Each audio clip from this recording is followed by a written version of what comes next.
இன்னைக்கு நம்ம ரொம்ப சுவையான மாம்பழ தோசை எப்படி செய்யலான்றத பார்த்துடலாம். இது செய்யறது ரொம்ப ஈஸி. அதே சமயம் டேஸ்ட்டுமே ரொம்ப சூப்பராகவே வரும்.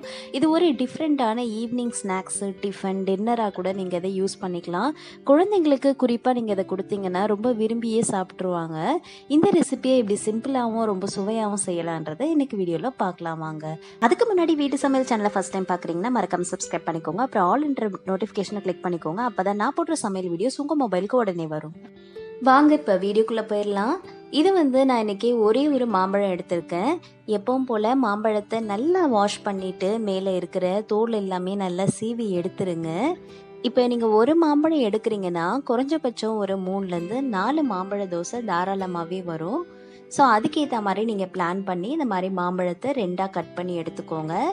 அதுக்கப்புறம் உள்ளே இருக்கிற இந்த பல்ப் எல்லாமே நல்லா எடுத்துக்கோங்க. இதெல்லாம் எடுத்து நம்ம ஒரு பவுல்ல மாத்தி வச்சிடலாம்.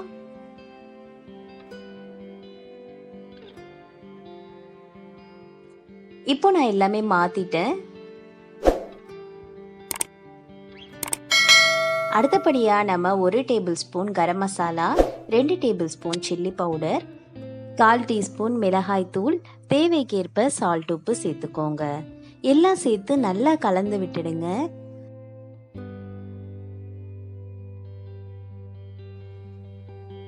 இப்போ இந்த மாதிரி கலந்த பிறகு நம்ம 2 கரண்டி இட்லி மாவு சேர்த்துக்கலாம். தண்ணி கலக்காத இட்லி மாவா சேர்த்துக்கோங்க. ஸோ இட்லி மாவு 2 கரண்டி சேர்த்ததுலேருந்து அதையுமே நல்லா மிக்ஸ் பண்ணி விட்டுடுங்க.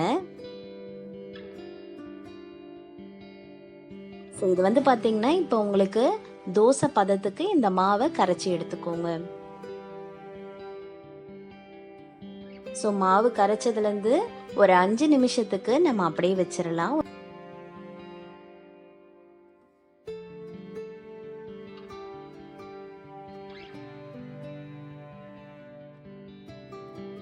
ஓகே, 5 நிமிஷத்துக்கு அப்புறம் நம்ம எப்பவும் போல தோசை போல சுட்டு எடுத்துக்கலாம்.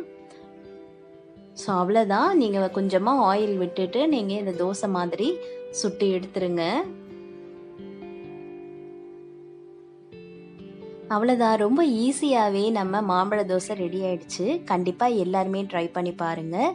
உங்களுக்கு இந்த வீடியோ ரொம்ப பிடிச்சதுன்னா வீடியோவை லைக் பண்ணுங்கள். இந்த வீடியோ பற்றி நீங்கள் என்ன நினைக்கிறீங்கன்றதை எனக்கு கமெண்ட்டில் சொல்லுங்கள். தேங்க்யூ.